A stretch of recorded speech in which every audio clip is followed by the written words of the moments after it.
We looked for baby foods and they were awful. I mean, they were all terrible. It was all sugar and grains. Basically foods that we'd cut out because they were inflammatory was all the babies were being offered. It was all fruit, some vegetables, and lots of grains, especially rice, which none of which did we eat. It's inflammatory. More disturbing than the sugar content was not in it, and it was 4% of all the products had any kind of meat whatsoever. None of the meat was well sourced, like all feedlot meat, and none of them had enough fat. There was less than 1% of baby foods had 2 grams or more of fat. Serenity did all this research and found that babies needed 30 grams of fat a day. Fat should be the primary nutrient. Like half the calories should come from fat until age 2.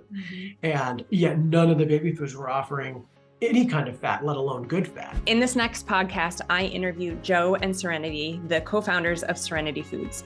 I met Joe and Serenity about a year ago at an event, and I knew when I started this podcast that I wanted to have them on here. As you all know, my mission is truly about impacting generations to come, and I know that we do that through the moms. Joe and Serenity created one of the most incredible first food products, food pouches and puffs for children. They source the best ingredients. They have a formula that if anyone needs to lean on a formula, this is the only formula I would ever recommend for babies. They have an incredible story that they both come from, and I'm so excited for you to get to know them and to get to know their product.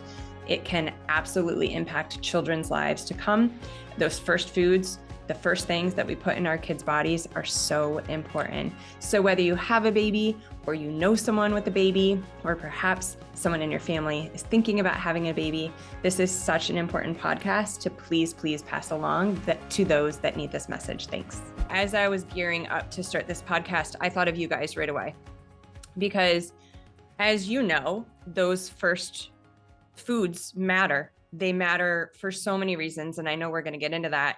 In my mind, the reason that they matter, obviously from a health standpoint, right? Like what we put in our kids' bodies is so important, especially in the toxic age that we're living in now.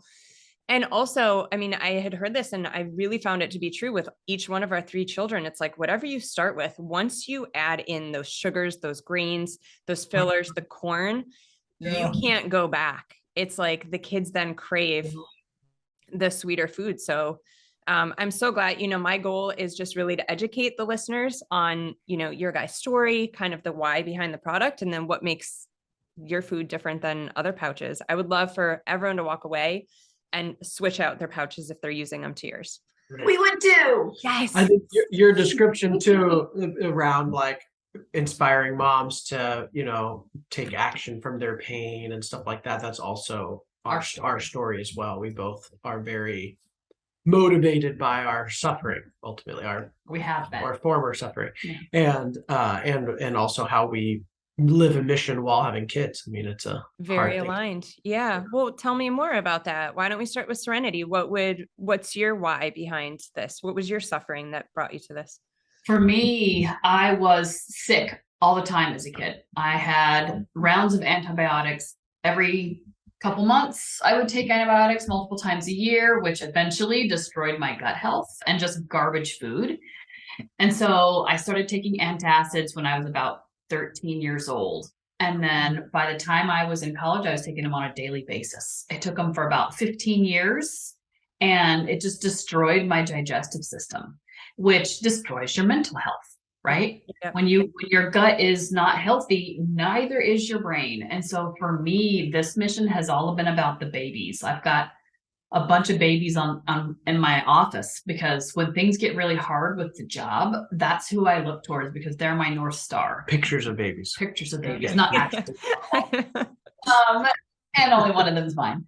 And that's why I do it, because I think that every kid has a birthright to have the healthiest mental space they can to actualize all their hopes and dreams in this lifetime. And I really truly believe that your gut health and your physical health is the foundation upon which the rest is built. 100%. Love it. Absolutely. I mean, we know there's the gut brain connection now. We know mental illness especially is run rampant amongst, the other chronic illnesses. all these things these poor kids are suffering from, and how could they live up to their truest potential? Right? I'm so glad you guys are here. Like, this is exactly why I wanted you here, because every mom who's listening to this, if you've got your baby on the pouches, on, any of these like very convenient foods that I think a lot of us are using now, you have got to try this product. The things that you guys put in there make such an impact in kids' lives, and that's so important from the beginning. Okay, Joe, how about you? What made you want to start a clean food company? Well, I'm autistic.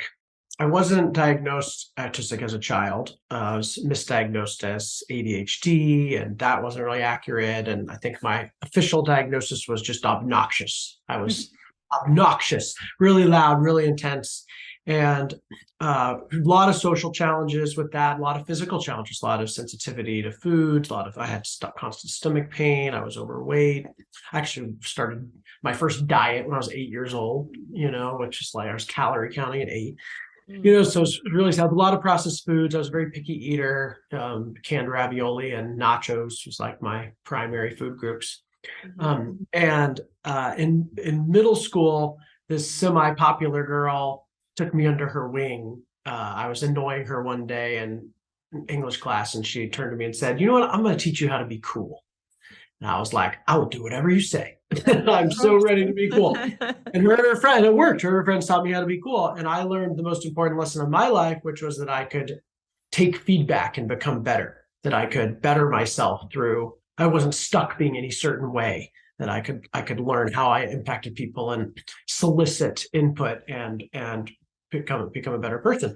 And that set me on a personal growth track that continues to this day. I've always looking for ways to grow and improve. Realized that I could also change the world, have an impact on the world as well. And because I had such a hard childhood, I was determined to change the world for kids, that I wanted to create a world where kids were included and valued and heard and encouraged. And so I had a career in youth services, started a youth nonprofit, worked with a lot of youth nonprofits, worked in the education system, always wanted to have a kid, be a parent. And so when Serenity and I started talking about starting a family, the first thing she thought of was food, because she had this healing journey. She'd healed herself through food. I'd had a long healing journey. And one of the things I loved about Serenity was how she introduced me to the paleo diet and gut health. I had not heard much about that before. And I tried a lot of different diets, and paleo was the one that really landed for me, taking out all the inflammatory foods, focusing on nutrient density. So food was an important part of our lives. Kids were really important to me. Food was really important to her. We looked for baby foods, and they were awful. I mean, they were all terrible. What did you guys find when you looked at the baby foods? It was all sugar and grains. Basically foods that we'd cut out because they were inflammatory was all the babies were being offered. It was all fruit, some vegetables, and lots of grains, especially rice, which none of which did we eat. It's inflammatory. We actually did a study of all the foods in the aisle. We put every organic baby food pouch, so the best of the best baby food pouches, 246 pouches, into a spreadsheet and mapped the nutritionals of them.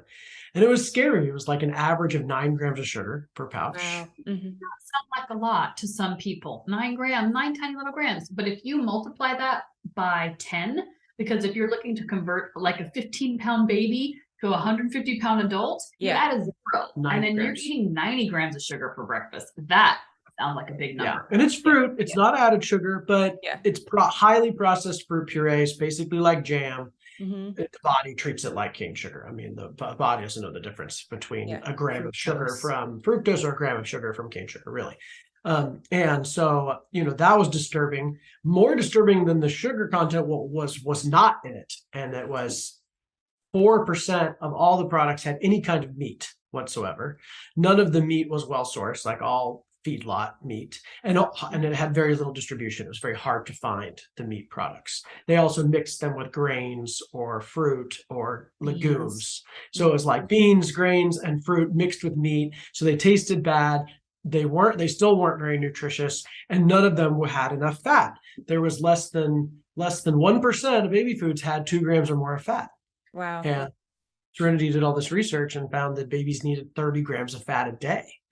Fat should be the primary nutrient. Like half the calories should come from fat until age 2. And yet none of the baby foods were offering any kind of fat, let alone good fat. And the ones that did had maybe a little bit of conventional dairy. I know you guys have said that your foods mimic the macronutrients of breast milk. So up until age 2, what are those macronutrients supposed to be?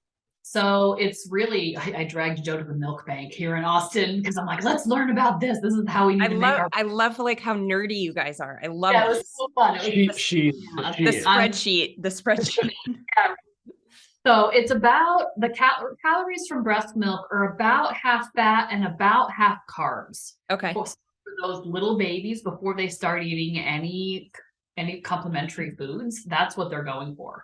So for an older baby, they'll get some protein here and there. They'll get carbs everywhere, right? There's carbs galore in our culture right now. But it's really a lot of fat and a lot of carbs and a lot of protein. It's actually a fairly balanced amount. Mm-hmm. We deliberately put extra protein in our meat pouches that we have because we knew that there were parents that were going to be buying lots of different brands of pouch products, and we wanted to be the one that they would go to for the protein. And just meat has a lot of nutrition besides the protein. Right. So we wanted a substantial amount of meat. Breast milk is an animal product. I like to call it a free range animal product. It is free range. Yeah.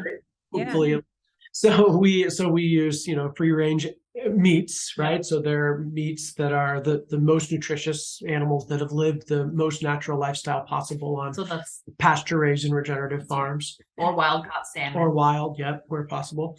And, and so so our pouches have 5 grams of protein and 5 grams of fat. And all the meat and veggie pouches. So they're veggie meat blends. The meal with so it's even a carb to fat to protein ratio. So they're balanced macronutrients, and that's pretty good. As far as you asked about the nutritional needs, the USDA has some published recommendations. So for the first time ever, actually, you'd be surprised. So they're not as bad as I thought they would. I was just going to say, I wouldn't even go by those. And maybe people listening wouldn't even know why that is. For the first time ever, the USDA has actually made nutrition recommendations for children under the age of 2. It happened in 2020. I was biting my nails on the edge of my seat, waiting for this panel. Are they going to say keto? I thought they were going to say veganism, but they didn't. No. They said meat. They said vegetables. They cautioned against fruit juices. They actually cautioned against vegetarianism and veganism. They promoted meat way fat way more than we expected to. Thank God, I'm proud of the USDA and whoever put that panel together. Yeah. So up until age 1, it's 30 grams of fat, 12 grams of protein a day. Okay. Carb. There's probably a carb recommendation, but you don't really, like she says, you don't get it everywhere. Yeah. Yeah. Well, the protein's the hard thing to get. I want to zoom out a little bit.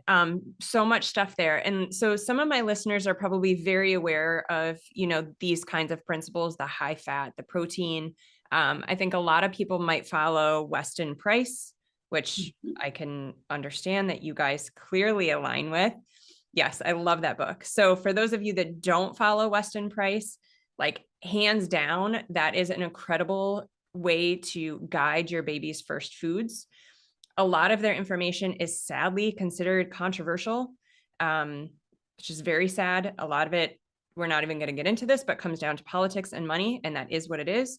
But Weston Price... Western medicine, it goes against Western medicine. Weston Price is a very interesting person. He studied all these different cultures, and from their dental health to just the diseases that they did not have, and it all boiled down to their foods. And so Weston Price is a great place to learn about first foods for your kids, as well as just foods in general that we need. They're heavy on, like Serenity and Joe were saying, like well-sourced meats and fats as the main staple of our diet. But what I want to touch on here is, I think a lot of people who go to their doctor, who's, trying their best to support these babies, right? Everyone is in this to help, but sadly not trained in nutrition. They are going to recommend carbs first as first foods, right? They're going to recommend rice, some puffs, some oatmeal, and you guys are shaking your heads. Talk to me about that. So a baby's digestive tract isn't even mature enough to be able to digest most carbohydrates until they're in like the 9, 10, 12-month phase.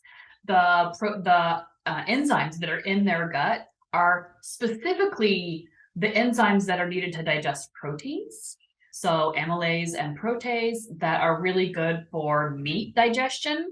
And it is actually really disruptive to their gut to give them a whole bunch of fiber and a whole bunch of really kind of hard, nuts and things hard to digest. Mm-hmm. The easiest things for them are meats, some maybe starchy veggies, some non-starchy veggies a little bit as they get older. And breast milk is the nature's perfect baby food if that's possible for the family, right? As long as possible. I hoped to nurse for 2 years, but unexpectedly weaned at 9 months and ended up making the world's best formula product after that. So it wasn't all a loss. But that's really what is best for baby. The grains are hard to digest for anybody. Yeah, that's right. Grains and are, legumes, everybody knows grains that. and legumes are both hard to digest foods for any human body. So giving them to a very new infant, is crazy in my opinion. A lot of pediatricians no longer recommend that. That's true. There's a huge amount of pediatricians that say meat and fat, bone broth, avocado. Oh, good. That's changed just since our oldest is 12. And I know that it wasn't what our pediatrician was saying. The Pediatric Association has not changed their official stance, unfortunately, though more and more pediatricians try to get them to change it every year. Mm-hmm. And there's lots of, any more modern educated pediatrician no longer says that. And it's kind of the old school way. So that's slowly changing. And even the USDA did not recommend the rice cereal out the gate. And that, like, Weston Price talks a lot about that too. He talks about the grains and how they're, coated in something. So really, essentially, we should soak our grains and how to do that. And it's actually not that hard. Like, if I'm going to soak grains, I soak them the night before. We can talk about that somewhere else. But it is just like you guys were saying, it's not good for adults. It's definitely not good for our babies. Thank you for sharing, just that you did have to wean early. I think, it's so important. We all know breast is best. And then we all know, like, there's just stuff with the best of intentions or, because of work, career, personal comfort level, it's just not always accessible. As a pediatric specialized chiropractor, I don't see patients anymore other than my family. But the question I got all the time is, give me a good formula. And I was like, I would hate that question because I want to support the mom. I 100% want to support her. And I would sit there, the other girl in the office with me, another pediatric chiropractor, we would just scroll these formulas and we're like, I can't recommend any of them, of them. So let's talk about yours. Let's talk about traditional formula and then let's talk about yours. And I don't mean to make this a product plug, but I do love everything you guys are doing. I don't typically do this on this podcast, but again, my mission is for kids and your guys' product is absolutely, if kids are using pouches or formula, the one thing that I would wish that they all use. So let's talk about traditional formula and what we don't love about it. Yeah, traditional formula is the primary ingredients are corn and soy based, which are grains that are kind of they're inflammatory. There's not a lot of nutrition there. They also use skim milk rather than whole milk. So all of that yummy, healthy milk fat is stripped out of the formula. And the fat that they replace it with is industrial seed oils. So canola oil or rapeseed oil, cottonseed oil, all those inflammatory and industrial seed oils. So pretty much there is no other formula in the entire world that is industrial seed oil free, which ours is. So we use 8 different types of really healthy fats, from the milk fat in our whole milk that we put in, to algal oil for DHA and ARA. We use cocoa butter for certain kinds of fatty acids. The fatty acid profile is really, really important. We use olive oil, we use coconut oil. So the fats is actually what I'm most proud of in the formula, but we've also upgraded the carb source. So instead of maltodextrin, which is based on corn, we use lactose, which is the same carb that's found in breast milk. And for protein, we use whey protein, and we chose to use an A2 whole milk rather than an A1 kind of normal conventional milk, because A2 has the same type of beta casein protein that is in really all other mammal milks, including human milk. So human milk is A2, and some cows make A2 milk. So we choose to buy the A2 milk because it's found to be less irritating to the gut. It doesn't have this, I don't know how you say it, like the sudsy effect in the gut that the A1 milk does. So it's easier to digest in general for a lot of people who think maybe they're lactose intolerant or they have an allergy to dairy. It might just be the A1 beta casein protein that's the irritant in their system. Got it. Thank you for answering that question, because that's what I was just going to ask you. And they have, a lot of people have now seen, like, just even in their ShopRite, their local grocery store, there's the it doesn't say A1 milk on it, but all the milk we've all grown up with that we've seen that's cow's milk is A1. And then A2 milk is starting to pop up. And so what I get, you mentioned the protein that makes it A2, but when it comes to cows, is it based on what they're fed? Is it based on how they're bred? Yeah, it's actually based on their genetics. And you don't even know if a cow is going to make A2 milk until they have their first calf and until they start milking and you test it.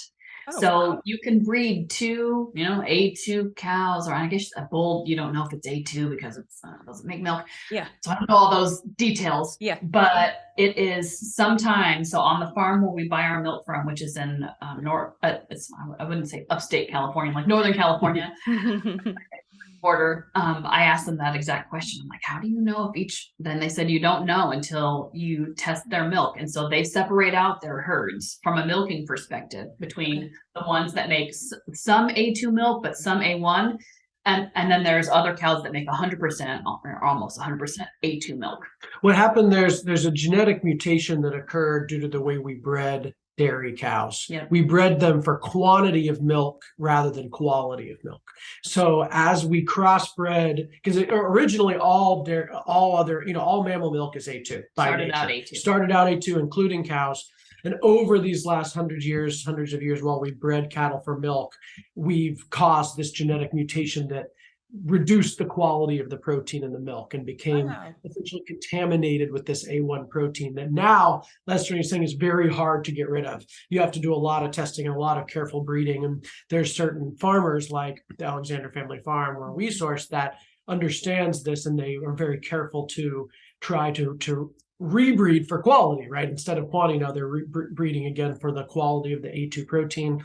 The quality of the milk in all other respects is higher as well. We actually didn't have to add as many other vitamins to our formula because the milk itself was already so nutritious. It being grass-fed, it being from a regenerative farm, it being bred for the A2 protein, all of that has created this nutritionally superior milk. But it's hard to find. Like, you have to really look for it. Yeah, I never knew that. Okay, I want to talk about where everything comes from, but before we do that, I just want to back up a little bit. Just talking about how traditional formulas are usually made of corn and soy. So from a practitioner standpoint, I can tell you what that looks like. Every mom is going to relate. I could pretty much almost peg when a mom would bring the baby in and wanted me to adjust them, work on them. I could pretty much guess if they were formula fed or breastfed based on their symptoms. So the symptoms that I would see are mainly symptoms caused by corn and soy, which are in all of the formulas that these kids were having. So it's, oh my God, I'm blanking on the word right now. Psoriasis, not psoriasis. Eczema. Yep. So it's eczema. It's either they were constipated or they had diarrhea. So it's skin, it's gut, it's colic, or they were like mucousy, respiratory. It's basically the three main ways that your body pushes out something that you're sensitive to or allergic to. Right. So they probably had sleep issues. Yeah, because they're uncomfortable. So the way that I would describe it to a lot of my patients, and just for people listening, is there's allergy and then there's sensitivity. And while a lot of people aren't necessarily allergic yet, I'm sure it's going to happen soon, to corn or soy, a lot of people are sensitive. And when people are corn and soy sensitive and they're getting it in a formula like a baby and they're getting it a lot throughout the day, you're going to see that as not an allergic reaction, but an immune reaction.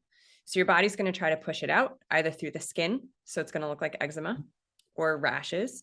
They're going to try to push it out through the mucous membranes. So it's going to be, runny nose, snotty nose, constantly getting cold, sneezing, just like, ugh, their eyes are glossy. They just look allergic circles under here. Or they're going to push it out through the gut. So it's going to either be diarrhea or it's going to bind them and they're going to be constipated. And Serenity, like you said at the beginning, if there's an issue in the gut, it's going to also show up in the brain, whether it's then or later. And so, the reason why I really want to educate people on this is it's so, so important. Again, like Serenity said at the beginning, like when these babies have this opportunity to start from the beginning, healthy the way that they should, the way that nature intended before all these crap products were put on the market to make money, they can thrive.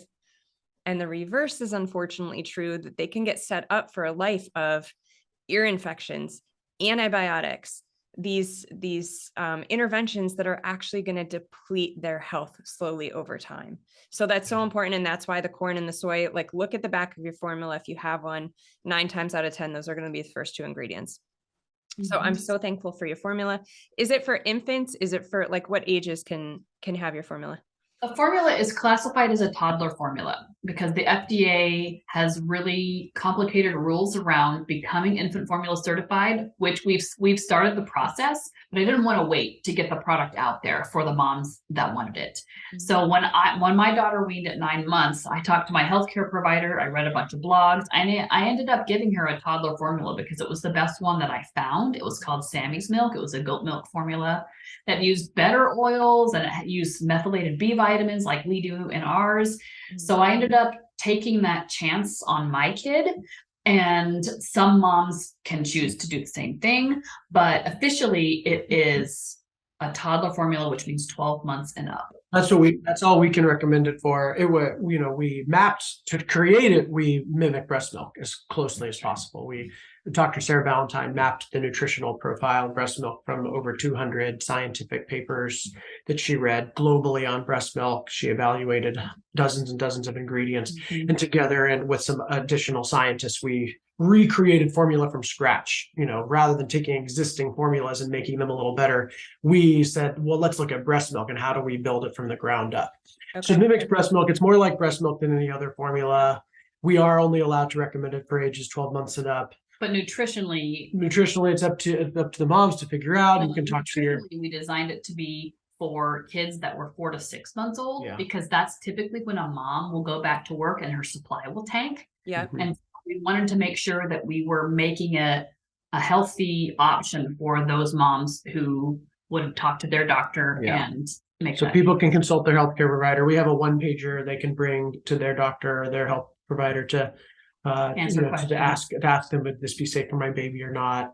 They can do their own research and compare them side by side. So as far as macronutrients, what I'm hearing, the carbs, the fat, it's got all the things that you need in order to be qualified as an infant formula. There must be some other reason that they're not allowing you to. It's a process, but it's not based on the nutrients. It's feeding studies. Yeah. So you have to feed mice a conventional formula, which all the recipes for current formulas out there were designed in the 60s and 70s. Right.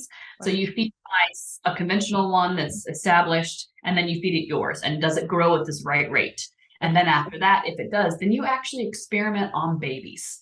You find babies to do 2 different studies, and you do a study on them. You pay moms to feed them your formula. And they measure the head, the length, and the weight of the baby. And so this takes about 3 years, and it's about a $3 million process that really, in my opinion, is a huge barrier to entry for innovative companies, new products. And that's why we have so many crappy formulas out there. And it's why we had the formula shortage, was because there was not enough formulas like ours on the market, because the barrier to entry is so high. We're the only country in the world that requires studies for every new formula like that. So it's much harder to get a formula in the US than any other country, even though Europe's standards are much higher than the US's. And overall, for some reason, we have these really elaborate, archaic standards for infant formula that were probably written by Abbott and the formula industry.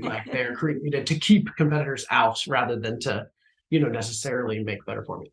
Yeah. I get that. And so an educated consumer, like, I'm putting myself back, had I needed to wean early, and if I were in that phase right now, what I would do is I would take the macronutrients that are required of my baby. Say Kaya was 6 months. I would look that up. I'd compare it to what's in other formulas, and I'd compare it to what's in yours. And from there, we can make an educated decision. I'm not for, testing on babies. There's a lot of things that are being done on children that there's no long-term, safety effects, and we don't know what's in there. But an educated person can literally look at exactly what's in your product, exactly what these kids need, and pretty much make a very easy decision. And let's, I think this is a perfect opportunity. Let's talk about what is in your products. Talk to me about your farms. How do you choose where you get this food from, where you source? The sourcing was really important to us because, we wanted the most nutritious ingredients. So we say every bite counts, right? So it's hard to feed a baby. We wanted, maximum nutrient density. And so obviously meat and animal products are the most nutritious foods in general on the planet, but not all meat is created equal. How it's raised can dramatically affect the quality of the meat. So we knew that we wanted grass-fed, pasture-raised meats. We learned about the regenerative farming movement that, in addition to grass-fed, pasture-raised, is also improving soil microbial growth, reducing runoff, sequestering carbon. So the environmentalist in me was very excited that not only could we provide the most nutritious meat for a baby, but it's actually nutritious for the planet and is a great life for the animals and is a great life for the farmers and really is overall the best kind of product. So we source our meats from these American family farms that practice regenerative agriculture, pasture-raised systems, really letting the animals express their natural tendencies, eat their natural diet. And I like to say if you let animals eat what nature intended them to eat, their meat has the nutrition intended for us. And so their nutrition is superior. We blend those with vegetables, so some combination of starchy and green vegetables to get a diversity of nutrients as well as taste. And so, each of our meat and veggie blends are some combination of meat, veggies, and then sometimes we boost the fat content with olive or avocado oil. We use the fattiest cuts of meat as possible, but just chicken and turkey, they're not as fat to begin with. So we want to get to that 5 grams of fat. So we add the healthy oil in there as well. And all our veggies come from organic farms, mostly on the West Coast. So organic vegetables, when we use spices or herbs or oils, they're always organic as well. So, just really the highest standards. Serenity's visited most of the farms, so we kind of personally select the farms. We are on site at the factories where they're made. Like we have a very high touch involvement. We made all the recipes in our kitchen, so we create the recipes together first, and with a huge focus on taste. We really want the savory experience to be a really positive one for a kid, and them to know that meat and veggies can taste really good. It doesn't have to be bland, quinoa and lentils. And then one product line I also want to talk about is our Puffs product line. So I wasn't sure if we were going to be able to do any baby snacks because they're pretty much all garbage, and I didn't want to put out a garbage product. So I was like, could we puff something else other than rice? So we found cassava as a puff option. And so we were experimenting with, Joe's got the can here, experimenting with, can we make this puff work? But we ran into a snag because one of the other things that happened right after we launched our products was that the US Congress came out with a report on heavy metals. And it talked about how there was a lack of regulation on heavy metals in baby food. And I got really upset about that because my baby was just born and I was going to start feeding her our foods. It actually wasn't Congress at that time. It was just an independent study. Okay. And then Congress came a small group into 2018. A year later, that same group released a much bigger study, and then a year after that, Congress came out. But after that first study, we were like, we got to track this. We got to make sure there's no heavy metals in our products, and so we started this elaborate testing. This whole quality program, we came up with our own standards, which were a kind of a combination of California's Prop 65 standards, Europe's baby food standards, what little standards existed here in the United States from an FDA perspective, and built a quality program. And so we knew we wanted to be Clean Label Project certified, which is an independent third-party verifier. They test for 250 compounds, plasticizers, pesticides, heavy metals, all kinds of contaminants that you'd be shocked are in your food. Yeah. And the first couple runs we did of the puffs, they did not meet our standards. And I was like, we're not going to be able to make this product because we can't get the right ingredients. But then we did find an amazing cassava supplier out of Nicaragua, which had really clean soil. It hadn't been contaminated with a bunch of leaded gas and a lot of polluted factories. Mm-hmm. And so we do get some international ingredients where it makes sense nutritionally. And this Puffs product is one of my favorites. It's coated in broccoli and spinach on the outside, and it actually tastes like broccoli and spinach. Also contains bone broth. We were able to mix dehydrated bone broth into the puff. So there's protein, Then we coat it with olive oil and veggies. So it tastes like vegetable. It's got fat, it's got protein, and all the other puff products, in addition to being made from rice, which were found to be high in arsenic, were coated with sugar. Yeah, it was like to make it grain, taste good. literally rice Or and just sugar. fake flavors. Either And when you- Gerber's have actual cane sugar, and then Yeah. the organic ones have fruit sugar, but it's still sugary. And when you start there, there's nowhere to go but more, I mean, up, but it's down. It's more sugar because you start to set up the taste buds for that. And I've had your puffs. They taste good. Thank you. They do. Yeah. A lot of adults eat them. They're very snackable. snackable. Yeah, Yeah. they're so light, so it's like you're eating air. Like I wish I would have had all this info when ours were little, because I didn't want like the puffs either. I'm like, I don't want to feed my kid what's in there. So we would travel with blueberries, and like you can just imagine in the back of a car, like just a disaster, a mess. And I would see the people with puffs. I'm like, it just looks so much easier, but I know it's not easier in the long run. I know that creates sickness, and I know then your baby won't sleep, and I know there'll be gut issues. And so it's like that short-term ease for long-term struggle. So where can people find your products now? Yep, we're available a lot of places. Our website has everything. We have a really awesome subscription program there, which is the lowest prices and convenience, set it and forget it. Also on Amazon, Thrive Market, lots of other online places. But we're in 12,000 stores nationwide. So most grocery stores you go to, you can find some of our products. Whole Foods has all of our products. They've been our leading partner, launching everything we make. So any Whole Foods, you can find everything we make there. Natural Grocer, Sprouts, all the co-ops, natural food stores. But we're also national in Kroger. We have a lot of Targets, a lot of Walmarts. So, kind of look for us everywhere. You guys are doing an incredible job. Yes. So amazing. Well, tell me, what's it like working together? Husband and wife. I work with my husband. Sometimes we joke that someday, if we're not at Serenity Kids anymore, we'll start a support group for couples who work together. And everyone's like, sign us up. It's really common. It's a lot more common than you think. Family business is a long tradition of family business, and couples working together. There's a lot of advantages. It's not for everyone. I tell everyone who'd ask me about it, like, you have to be the right balance of skill set and the right connection and the right commitment to your relationship. Yeah. But if you have that, then it's really great, because we share so much. I get to work with my best friend. Yeah. We have that trust. I mean, any co-founder relationship is tense. My previous company failed because me and my co-founder, we had this similar vision, but we weren't connected to each other enough. We didn't have the commitment to the relationship that is necessary to having a business. Is like having a kid. You're co-parenting. Totally. And so having that connection to each other as the foundation of running the business really helps us stay on the same page, helps create the culture. We have 30 employees now. So we have this very family oriented company, because, kind of the mom and the dad of the company. So it takes a lot of connection. We have a lot of little tips and tricks on advice we give. We have a coach that we work with. Yeah. Every month we get together. Relationship. Every week. It's a relationship coach. We worked with business coaches in the past, but our relationship coach is actually our best business coach, because if she and I are connected on the same page, the decisions are easier. Yep. That's so interesting. You're the second part. We've never had a relationship coach. We've done a ton of business coaching, and I feel like we work really well together. We are like that annoying best friend couple. He's my favorite person to be around.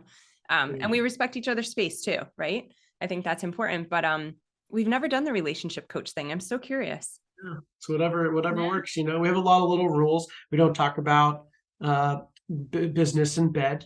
But that's one of the rules. On the way to sleep. We break it a lot. What about on dates though? So one of our business coaches told us don't do it on dates, and we were like holding back, and then finally we were like, oh my God, can we talk about work? Because we love work. It's not work. It's like creation. It's a great one. So we have a date night, not quite once a week. We try to do it once a week, so that it's at least a couple times a month, which is a lot for most couples. Like, we found out how rare that is, that they do dates multiple times. We're allowed to talk about work in the car on the way to the date. Oh, I like that. So it's like any last minute stuff you got to get out. Yeah. It's like that transition. Yeah. And then we have the date, and it's free. And we don't talk about work. Now, when we're on longer vacations, like we do like weekend getaways periodically, even just we go to like a hotel. My mom comes in town and takes our daughter. We go to that too. We call it getting out of the box. Like, it doesn't matter where you are. Yeah. we'll allow ourselves to talk big picture. Visionary. More vision stuff, more like Yeah. long-term stuff, but not that like nitty-gritty day-to-day stressful stuff. Yeah. So that's kind of the barrier, that's kind of the boundaries we set. None of them are hard. We accidentally talk about work in bed, period. And we also, I think one of the important changes that we made a year or two ago is that we have one-on-ones with each other. We have 3 hours a week. 3 meetings a week. Scheduled. It's lunch meetings where just me and Joe, and we have it like in the office. We'll have it in a private place so we can have open discussions. Yeah. So schedule that one-on-one time with each other so that it's not as tempting when we're trying to parent a 4-year-old running around the house. Like, Totally. oh, this question. Yeah. So we have a place to ask that. And so we talk about family business in those as well. So Yeah. that was one of the things we learned was for all couples should actually have a business meeting. One of our mentors told us that too. He was like, call it a coffee chat, and like a CEO and a CFO or whatever you want to, whether it's family or business together, whatever, to have that uninterrupted meeting time. It needs to be taken seriously. When you're raising a family, you're essentially running a business. I love the word momapreneur. Like every mom is an entrepreneur because you're running a team. You have a building, you have a storefront, you have a business that you have to keep inventory. The groceries need to be there, right? Oh my God, I love those takeaways. So you let the family conversation come into the business meeting. We have 2 agendas. We use Trello. Yeah, for we have for that. Yeah, Okay. project management for the company and our household. We use Trello for both. And so we have 2 lists, and we'll start with the business ones Okay. because our business meetings. And then because we have 3 a week, there's usually extra time. Or if there's a really urgent personal one, we'll like knock it up to the front because it's like that something needs to happen that day. Yeah. We have a lot going on both personally and professionally. So it's a lot to keep up with. I love that. And those are things for any couple, right? That's right. So important. So important. Excellent. Okay. I mean, I feel like we've covered so much. I know the audience listening to this one in particular probably has babies running around, little kids. Is there anything you want to leave these mamas with that are working on raising their kids right? I agree. Every bite matters. Is there any message that you have? Yeah, my message is that you're a great mom. Moms don't hear that enough, right? The kids don't know that they're great moms until they become moms themselves, which is a long time away, hopefully.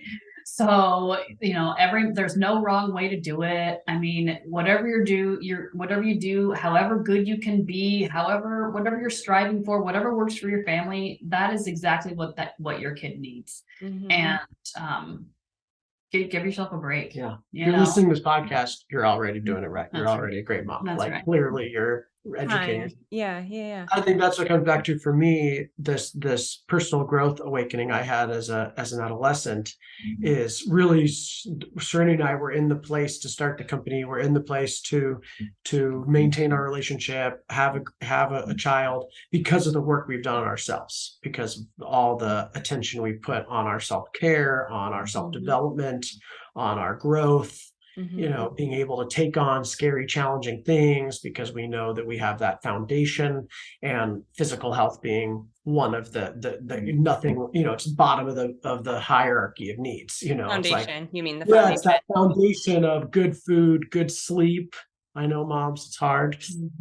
We alternate. We take turns. We alternate nights with the kid. So we have, since she was born, alternated nights. So one of us gets a full night's sleep. Even when Serenity was breastfeeding all night long, I would just get up and bring her to breastfeed and then do everything else on my nights. So, but like trading off, so we get at least good sleep every other night. And, we sleep trained as soon as we could, but sleep's super important. Food, obviously important. Movement, sunlight, any of the biohacking tricks you can do, everything from hyperbaric chambers to red light therapy to ice baths. Oh, she loved our daughter loved going in the H-spot with me. Oh, we would watch movies in there. And she had a great time in the H-spot. We just put in a cold plunge. It's really pretty easy to do out of a chest freezer. It makes a big difference jumping in there. She won't get in the cold plunge, but she'll hang out and like help us and let me tell her stories and stuff to distract me. So what you're saying is personal foundation in order to be able to do all the things that you need to do are nutrition and personal development. Is that what I'm hearing? Love that. I couldn't agree more. It includes sleep and exercise and sunlight, and it's not just food, but all of that is. You can't be a great parent if you're not great for yourself. And it doesn't have to. Would you agree with this? It doesn't have to cost a lot of money So Yeah. some people have an HVAC chamber or can go to a place that has one, and some people don't. It can literally be breath work, which we all have access to.